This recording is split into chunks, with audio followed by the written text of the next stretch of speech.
Good morning, good afternoon, and good evening to everyone across the globe joining us today. This is Bridget from Acquia. Today's webinar is You're Not Ready for It, a practical guide to optimizing the customer journey with Eric Hanser from Mirum and Stephen Skidmore from Acquia. Just a couple of housekeeping items before we get started. If you have any audio issues, please send them in the Q&A tab and I will assist you. If you have any questions for the presenters, please submit them in the Q&A tab as well, and they will answer them at the end of the presentation. Slides and the recording of this webinar will be posted to acquia.com and also sent to you via email within the next few days. Without further ado, I will pass it over to Stephen. Thank you. Welcome, everyone. We're really glad to have you here today. I have Eric on the line with us. Eric, why don't you flip to the next slide there? And I'd like to introduce Eric. Eric is from one of our amazing partners, Mirum, and he's coming to us from San Diego. So we really appreciate him being with us today. And he's going to talk about customer journeys and how you can optimize them and provide you guys with a practical framework. And he's a director of strategy, and he helps customers blend the user experience and multi-channel strategies to create amazing web experiences. He's been doing this for a long time. He's got a lot of experience under his belt and knows what he's doing. My name is, again, Steve Skidmore. I'm Product Marketing Director here at Acquia, and I'm going to let Eric take it away with one last reminder, if you go to the next slide, that you can ask Eric questions. This is a great opportunity for you to ask the expert, so to speak. And again, you can use the Q&A tab to just simply ask your question, and we will get to them at the end. And so give them some hard questions. All right, take it away, Eric. Hello, welcome everyone. I just wanted to introduce myself again as thank you, Stephen. My name is Eric Hanser. I'm Associate Director of Strategy at Mirum. There's a little bit of intro. Mirum is a global digital agency.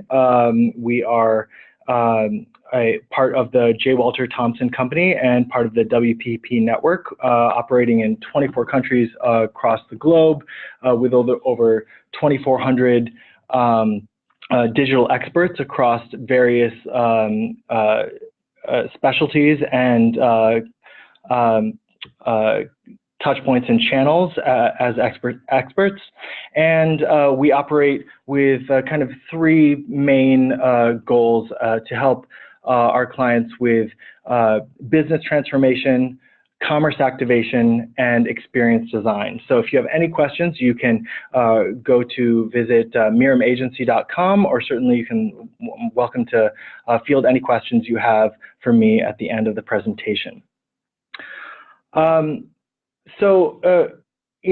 starting this presentation, in thinking about how we as marketers can start such initiatives to optimize the customer journey and map the customer journey and personalize the customer experience across touch points and channels, I wanted to start with a few key stats, and I'll get to my reasoning for why these key stats and why I'm bringing up these stats in a moment. But I just wanted to kick off the presentation with kind of some stats that maybe you're familiar with, similar stats or these specific stats themselves.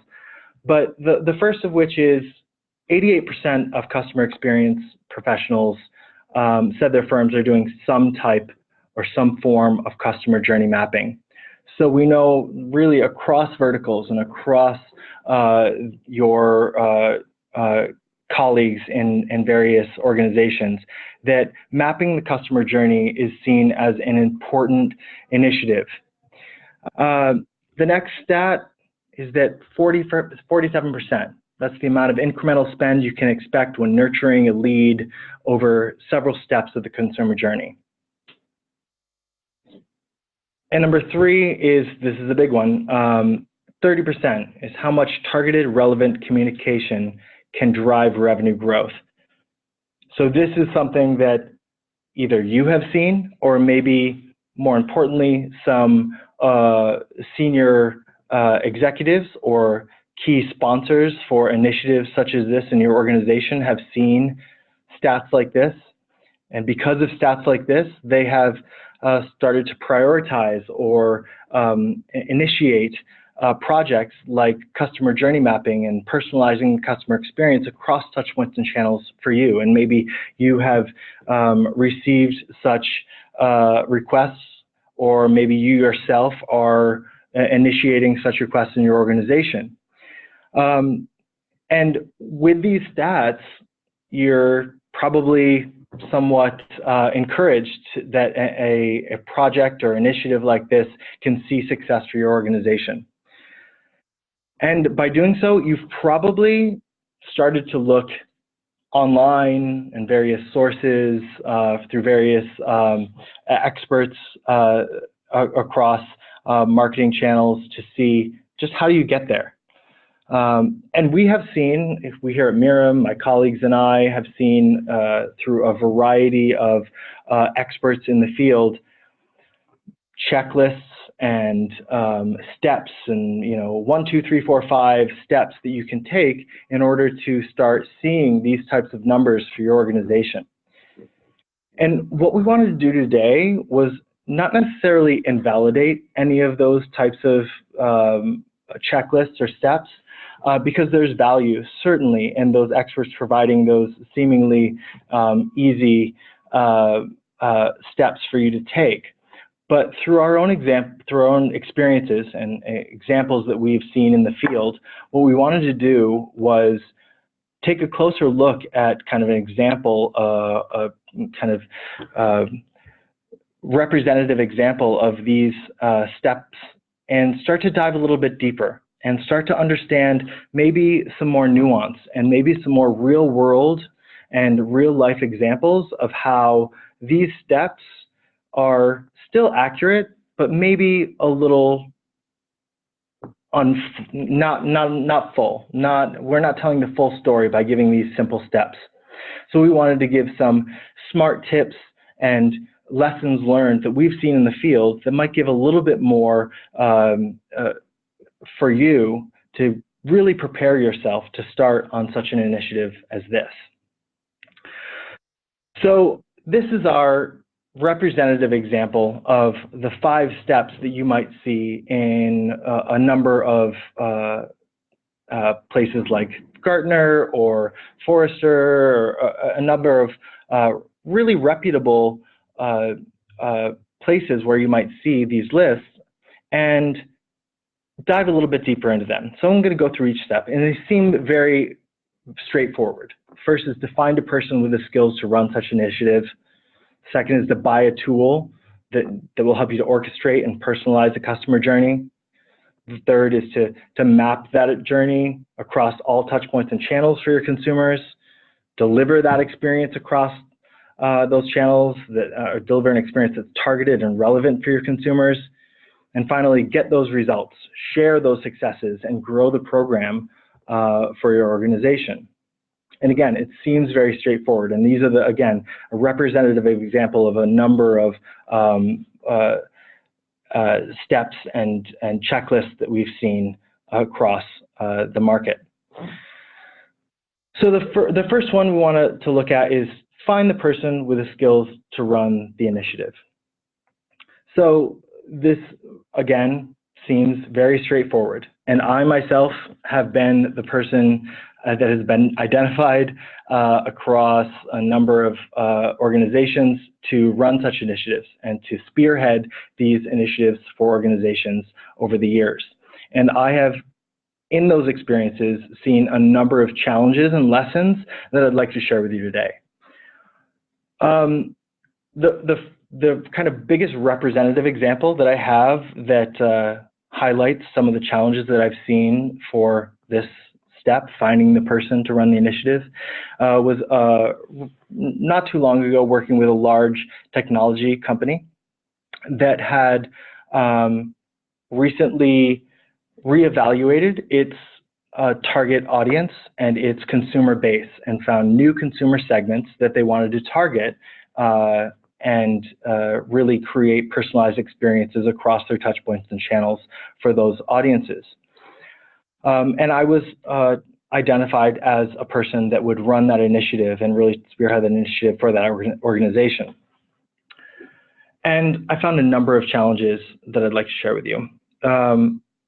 The first is with any organization that's been around for any length of time, any large organization or medium-sized organizations that's been around for a little while, you will find that this is probably not the first time that such initiatives have been prioritized in the organization. And with the organization that I'm referring to, this was certainly not the first time that they had undergone an initiative to personalize and map the customer journey. And with this, there's one person who comes to mind in particular with this example, and it was a high-level stakeholder in the organization who had previously been the person identified to run such an initiative for the organization. And he had gone so far as to choose a platform and technologies, identify the target audiences, set KPIs and goals for those audiences, and really start to create a messaging strategy for those audiences. And he had run into one roadblock and one headache after another in his experience. And he had quite honestly just been over the whole idea of customer journey mapping and personalizing the customer experience. And certainly this person was a bit of a naysayer, and we often come across naysayers or people who are challenging to our initiatives in organizations, but this was a little different. And this was a little bit more specific to the challenge at hand, because he, as a senior member executive in the organization, and me as a new singular person charged with such an initiative, coming into the experience, coming across his negativity and coming across his challenges to every step that I would take, saying things like, well, we've tried something like that before and it doesn't work, or that doesn't work particularly well for our customer, or we know that that doesn't work for our customer. When in general those are challenging, when you are the sole person charged with spearheading an initiative like this, it is almost insurmountable to come against that type of negativity. And the next step is very closely related. The next lesson learned is very closely related to the first, was a lack of clear authority structure. So within this organization, there was my naysaying stakeholder, senior stakeholder, and there was another stakeholder in another department who saw customer journey mapping and as really the golden ticket, as really the initiative that was going to see success for him and his organization. And he really was encouraging this experience and really encouraging this initiative through every step. And on a daily basis, when I, on the project level, was uncertain about where my own decision-making stopped and started, and things needed to be elevated to a senior level decision-making, these two senior level executives continued to butt heads, and there was no clear authority as to where my decisions, where decisions of mine were final and where decisions of the project level were final between the two key stakeholders. And this led to a lot of stalemates and a lot of time spent and time wasted trying to understand who was the final decision maker. The final kind of challenge as a sole driver of such an initiative was the fact that initiatives such as these touch a number of departments, a number of channels, a number of stakeholders across an organization. This doesn't lie solely with just a single marketing channel or just within technology. It touches a number of channels and departments. And with that, stakeholders within each department, stakeholders within each channel, and within each group had their own understanding of what such an initiative could bring to the table for their own department.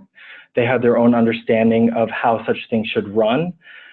And by what I think was a very positive inclination of mine to try to give everyone a voice, what happened was that every decision was made by committee.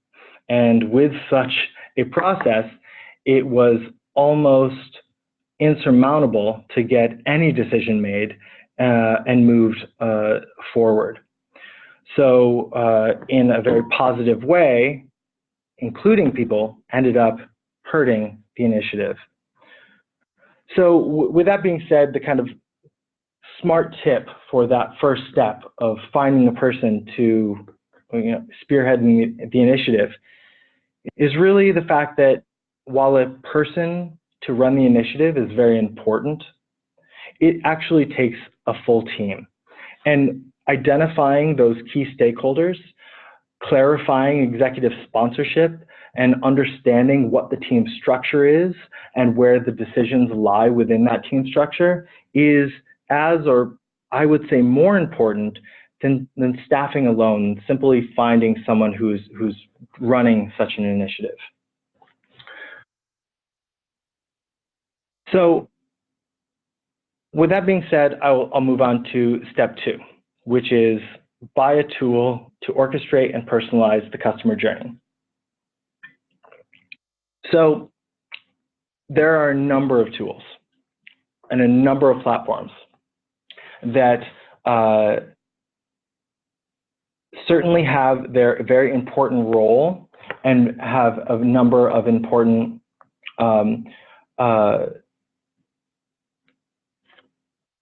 positive impacts they have on your initiative. And I'm reminded of an example where I had working with a real estate company where the senior leadership was very much taken in by a sales pitch from a platform that through that sales pitch convinced the senior leadership that their platform was the best to move forward with such an initiative. So very quickly they were purchased and licensed, and we as a team were kind of tasked with backing into that technology in order to achieve our goals, which were still in flux. And that leads me to my first lesson learned, is let the strategy lock. What we determined through our process as a team was that the channels that were most important and the touch points that would be most effective to our target audience were actually not the focus of the technology that was purchased and kind of bought in by senior executives. And by being somewhat locked in to this technology, we found that where we saw the strategy that would be most effective to our audience was not possible, or that we would need additional technologies in order to fully achieve our vision. So the first lesson learned is really before any technology is purchased, before really any technology is even evaluated, let the strategy lock. Really look at who your target audience is, what they really need to see, what messages they need to be given, what channels through which those messages should be given before a technology is evaluated. And again, the lesson learned number 2 is very closely aligned to that, is avoid those short-term decision makings. While for our particular case, maybe a couple of very high-level KPIs would be affected by a short-term implementation of the technology that was purchased, the long-term vision was very much impossible with only that technology. So we were, again, either locked into a technology that didn't meet our full vision or required to buy additional technologies to fully see out our vision. So that leads me to my final step, is really evaluate and consider the ecosystem. So there are probably and very likely a number of technologies already in place within your organization in terms of measuring the customer experience and providing a personalized customer experience to your audience. Evaluate the full ecosystem against your primary goals for your target audience. Really look at the complete picture, and only then can you really effectively choose the best technology. I'm happy to say Acquia was not the technology that was chosen for this particular challenge, and we successfully moved forward in choosing a number of technologies, but the process was also very much hindered, and the timing was very much set back by these lacks of decision making. So our smart tip here is to really align the technology with your goals. Set first a clear understanding of what your business goals are and define those business goals and your objectives for both your business and your consumers, and then find the tool that meets those specific needs and works within the environment that you already have in place for your organization. Moving forward with the step 3 of our checklist for success is to map the customer journey across touch points and channels for your customers. The idea of mapping the customer journey for all your possible touch points and channels for all your possible consumer segments can seem probably like a pretty daunting task. And to be honest, it very much is. It really is a daunting task. I'm reminded of a very recent, a year and a half ago, working with a large automotive company. And we had, really, if you looked at steps 1 and 2, if we had really found the right team, we had a great team in place, a cross-department, cross-functional team that really understood the goals of our project. We had a great foundational set of tools in step 2. We had a great foundational set of tools to start personalizing and mapping the customer journey for our consumers. We were really well set to start mapping the customer journey and start executing for our customers. But what happened was we started evaluating all of our possible consumer segments, 5 customer segments across all touch points and channels, looking at email and media and social and website. We really looked at all channels, all segments, and really started creating a very complex and very exhaustive North Star of where we thought we needed to be in order to be successful in executing a customer journey map for our customers. And what happened was, to not my happy news to report, nothing happened for a year because we kept focused on such a unachievable North Star of perfection that we continued to identify more technologies and more processes and more people and more services that would be needed in order to really achieve our ideal state. And nothing happened for a year. So what we learned in this process was that in this ever-evolving marketing landscape, and the brand landscape as well, for we had seen over that year a change in the consumer segments, a change in the customer targets, a change in the brand perception and the brand value and the brand expression, that our initial brand, our initial kind of ideal state wasn't even valid anymore. So really trying to get an understanding that there is never a completely ideal, completely perfect end state, we were then able to reset and reevaluate where we were and start focusing back on those essentials that we had back in the beginning, remembering that we had a great core set of technologies, a great core team and subject matter experts that were able to achieve and able to execute on our vision. And instead of focusing on an ideal end state, we started to create an ideal set of guiding principles. What were the things that we wanted to provide to our consumer segments? Who were our primary consumer segments? What were our primary and most important products and product segments?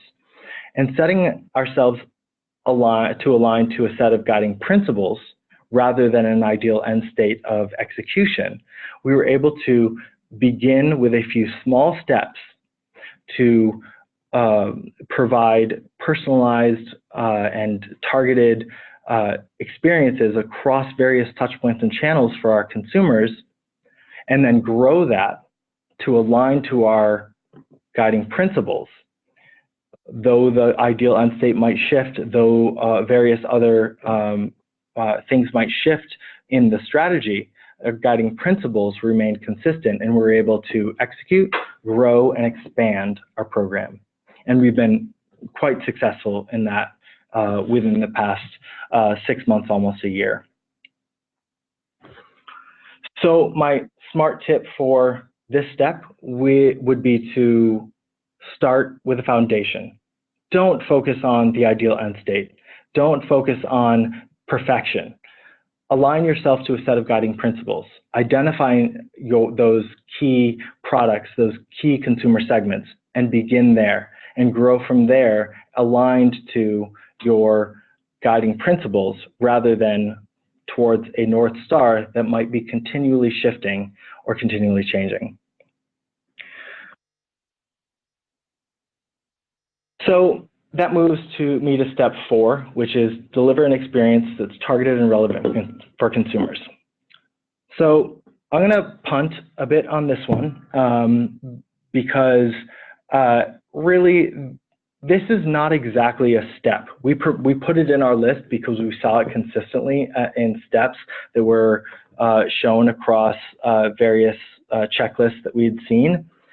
But really, this is more an output of a successful implementations of step 1, 2, and 3. If you've really looked at your team, your technology structure, your guiding principles, this is really an execution against that work that you've done. It's not truly a step in and of itself. So I'm going to somewhat punt on this, but it is something that will come and will be executed more effectively with the better implementation and better understanding of steps 1, 2, and 3. So finally, I have our 5th step, which is to get results, share the success, and grow the program. So results can be a very tricky thing, because results can mean a number of things to a number of people, and the types of results or the pieces of the results that you share with various stakeholders can mean different things to different people. I'll give you some examples, so it's pretty vague, but the first lesson learned within this step of getting results and sharing those results is the fact that different stakeholders have different goals and separate goals. And that simply sharing numbers with stakeholders across your organization might not be telling the right story or the complete story to those stakeholders. I'll give you an example.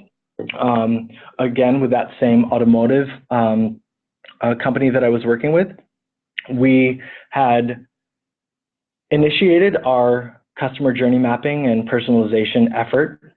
And not that long after, we had seen there was a bit of a shakeup in the organization, and we had seen 3 new senior level executives new to the organization who we needed to share our process and our results with in order to get buy-in and in order to continue the initiative. The first of those, our first line of defense and our first stakeholder that we engaged with was the director of digital. And this executive had come from a previous competitor organization that had unsuccessfully tried to implement a similar initiative. So she was first very impressed that we were able to get such an initiative off the ground, but seeing her own past failures, her primary interest was in the process. What processes did we have in place to ensure a continued and ongoing successful program? So whereas the results were great and the experiences were great, she wanted to ensure with her own past experiences that an initiative off the ground as we were was able to be sustainable. The second key executive that we engaged with was the director of customer experience. Now, this executive was probably the most challenging because she was primarily interested in the final experiences that the consumers were visualizing and that we were providing the consumers. So, for example, how were our different consumer segments viewing different channels, and what was the messaging and visuals, and how was it different for each consumer segment? And to be quite honest, the experiences were only minorly or somewhat moderately changed from one segment to another. But even though that change was based in very solid research, and even though that change resulted in very significant improvements to KPIs for each segment, that was not considered really exciting enough for her. We needed to find a way to give her a story to tell that the consumers were being given a unique and a special experience based on our initiatives. And finally, we had the most senior executive, the CMO of the organization. And he, quite the opposite of our consumer experience executive, was interested in just the numbers. What KPIs were we targeting? Where did we move the needle? And to what degree? So you can see very senior executives, all with a very important say and a very important role in the continuation of our initiative, had very different understanding and very different feelings about what success looked like. So we had to very quickly target and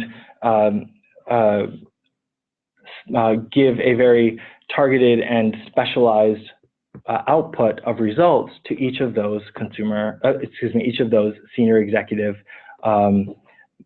leadership members. The second and one of the most challenging, but one of the most important elements of sharing results of our initiatives is the understanding and the appreciation of success and failure. If we are just reporting numbers, if we are just reporting, KPIs improved or not improved based on the initiatives that we provide, we're not telling the whole story, because a negative result just looks like a failure. But if we are able to show that every one of our initiatives and every one of our experiences provided to our consumers is based on solid insights and is based on a hypothesis built from those insights, then we can show that even a negative result or even a non-successful result is another piece of information, another input, and another way in which we can build a more concrete and more robust hypothesis. and that our continued steps and our ongoing and iterative approach to personalizing the customer experience, every failure results in a more clearly defined direction forward.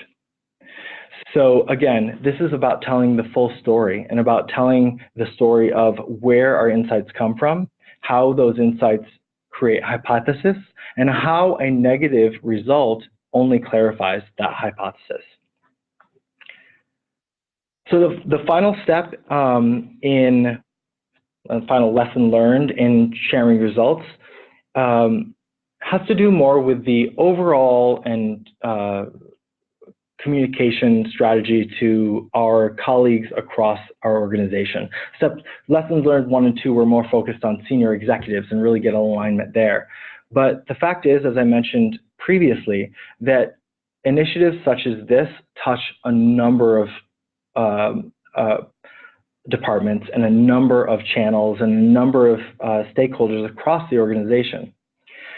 And it is very off-putting to those stakeholders or those involved in the organization and those who might be affected by the initiative to simply set out a weekly report or a monthly dashboard that shows the results of our initiatives.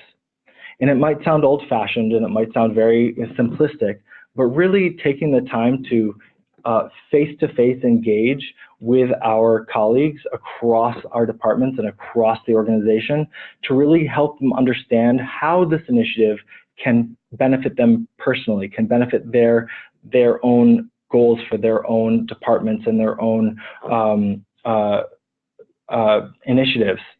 It is by helping them understand how they might benefit, and really in reverse, taking into consideration as much as we possibly can their own goals and their own feelings about how an initiative should be run, really understanding that this is a collective and comprehensive initiative, taking any opportunity we can to incorporate those thoughts and initiatives and feelings into our own strategy can really help to build overall support across the organization and that culture of optimization. When you start hearing people across the organization say, we should test that, or how can that be incorporated into the customer journey, that's when you really know you've started to create a culture rather than just an initiative. So my final smart tip for this final step is maybe a bit unexpected and maybe not completely literal to what I was just referring to, but there's a real possibility of success in leveraging physical spaces. And I'll just paint a little bit of a picture for you. Imagine a conference room or corner of your organization, somewhat unused space, and in which you are able to, in one corner or on one wall, share the inputs and the data that help you to develop your strategies for how you might personalize your customer journey. And another is a creative wall in which you show the various ways creatively through copy or design or user experience in which you might execute a personalized experience against those insights that you've gained. And another wall in which you share the results, both numbers and hypothesis building opportunities, and where you can show how successful you've been and what your next steps might be. And in those physical spaces where people can physically gather and discuss and understand and learn about your initiative, being that it touches so many people across the organization, there's a real opportunity for collaboration, understanding, and a little bit of showmanship for both your colleagues and certainly not to underestimate for senior executives to be able to really visualize and get excited about the project that you're moving forward with and trying to spearhead. So we looked at our 5 steps, and we have kind of looked a little bit more into them and picked them apart a little bit. And whereas they are not necessarily the wrong steps, here's a little bit more of a nuanced and in-depth stepwise approach to how you can move forward and how you can start executing and delivering customer experiences and customer journey mapping across touchpoints and channels. The first is to really create a team, identify those key stakeholders, clearly identify key executive sponsorship, team structure, decision-making structure to really make the staffing and the people who are tasked with executing this initiative set up for success. Align your technology to your goals, really let that strategy set, really help, really start to identify what your consumer and business needs are and find the technology that most aligns with those. Start with the foundation. Don't look to create the perfect ideal end state. You will find that there's paralysis in that perfection. Find a set of guiding principles that allows you to take your first few steps, grow and expand which your steps aligned to a set of guiding principles instead. And tailor your result to your audience.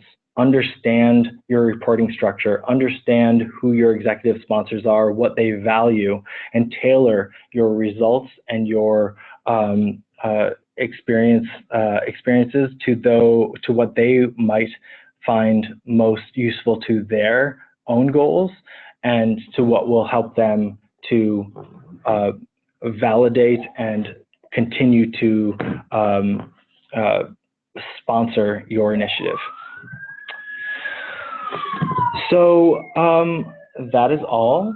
I'm certainly open to questions, but I'm going to hand it back to Stephen for a couple of slides, and then I'm open to any questions you all might have.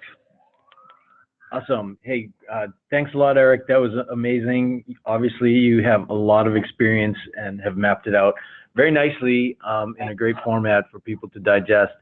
I wanted to just give a little plug for Acquia. I'm not sure if you on the phone and the people who have attended know who Acquia is, but basically we are an open source digital experience company. That is, we provide a platform in the cloud for companies to provide digital experiences, including journeys and personalized experiences for your customers. We've been around for about 10 years. Our founder is the original founder of Drupal. His name is Dries, and we have tons and tons of experience helping customers, many businesses, organizations like yours, create and design and manage digital experiences. Next slide. And we are excited to talk about Acquia Engage. So we have our own customer and prospect or people who are interested in learning about Acquia. We have our own show. It's coming up in London. You save the date for those of you who can make it, June 17th to the 18th at the Royal Garden Hotel. So just a little plug for that. And now let's move on to some questions. We've got some people in the audience who are asking some challenging questions. Eric, I have one that is a 3-part question, and it looks like it is specific to the automotive example that you gave. And the question is, what parameters were chosen to plot the customer journey map in the automotive example that you mentioned? What parameters? Well, so I hope I'm answering it, and please follow up if you have any other questions. Our parameters were completely open to, and again, this is why we began with such a broad and challenging landscape, was from the Dreamer position of our prospects in the very early stages of understanding who the brand was, all the way through to owners looking for retention and loyalty. So our parameters from a customer segment across the customer journey was very broad. Again, through Dreamer and initiative, initially understanding the brand, all the way through owner retention, and our channels were very broad as well, digitally focused to be online advertising, CRM, the online content on the site, on the web property, and through all our channels. So our parameters were extremely broad. Now, how we moved forward in terms of how we were able to take our first steps towards the customer journey, we started to focus on a more narrow understanding of our primary segments and the channels through which we were most able to execute a personalized customer journey. So we were focused on media and platform, and for what we call shoppers and explorers. So people who had some understanding of the brand through people, or excuse me, explorers and shoppers, people who had some understanding of the brand through people who were interested in evaluating the brand. So those were our key segments that we focused on, and our key touch points were media and platforms. So we were focused on online media and how that translated through, our target segments, our consumer segments, how those aligned between media and online behavioral segments. So we aligned our behavioral and our target segments across those two channels, and we focused on those segments that we believe to be our highest value segments, which were our, as I said, our what we call our explorers, people exploring the brand, and shoppers, people who are interested in the brand, shopping through various vehicles and models within the brand. So we started very broad, but we were able to focus in and move forward by focusing on two segments and two channels. I hope that answered your question. That was great. Here's another question. Would you be able to suggest a few journey tools that you've used or reviewed? A few journey tools. Well, certainly Acquia has, there's a reason I'm presenting here, but Acquia has a great visualization. I think one of the biggest challenges in the process, especially when things get very complex, is visualizing that experience and visualizing which consumer segments and which experiences and which messages and we're looking to align our consumer segments to those messages. I think Acquia is an amazing tool for especially that visualization. I would say that's one of the key kind of transition points from strategy to execution, is that visualization tool that allows you not only to see what you're trying to execute, but actually then translate that visualization into an execution. So not to do too much of a plug, but definitely Acquia as a tool in that sense, which I believe to be one of the key and important steps again, from strategy to execution, is really a great tool. Great. How about this one? What types of skill sets would you be looking for when identifying team members to be part of these initiatives? So it all depends on your organization, but really, in my experience, I've found that there's three kind of key roles within an initiative like this. One is either a strategy, I'm a strategist, I'll say that, but a strategy or marketing role that understands really the overall product brand goals, really has that high level understanding of the brand and product goals. The analytics role that can really play a role in creating a measurement and optimization strategy that can help you create both the KPIs, evaluate those KPIs, and dive deeper into the data. And then the user experience and creative side, which is either the actual content that you're creating or the experiences that you're creating, so that you can both execute on your insights from data and also continually optimize based on that data. So those three key roles, that high level understanding strategically, marketing wise, the data and the experience, those kind of three key roles generally together make a really strong team. Great. So let's take one more. The question is, can you show an example of physical spaces that you've made for collaboration? I'm sure you don't have any photos you can share, but maybe just try to describe an actual space that you've set up or seen one of your customers set up. Sure. The physical spaces can be very broad. So we've had examples in which we really have had a corner of an office in which we were able to post up results and strategies where people could congregate. Very, very low fidelity, really just a place to allow people to congregate and discuss the results, all the way through to a dedicated space, which was in one of our for one of our clients, a kind of unused, sometimes used as a conference space, sometimes used as a meeting space, sometimes used as a communal space within the agency that we were working with.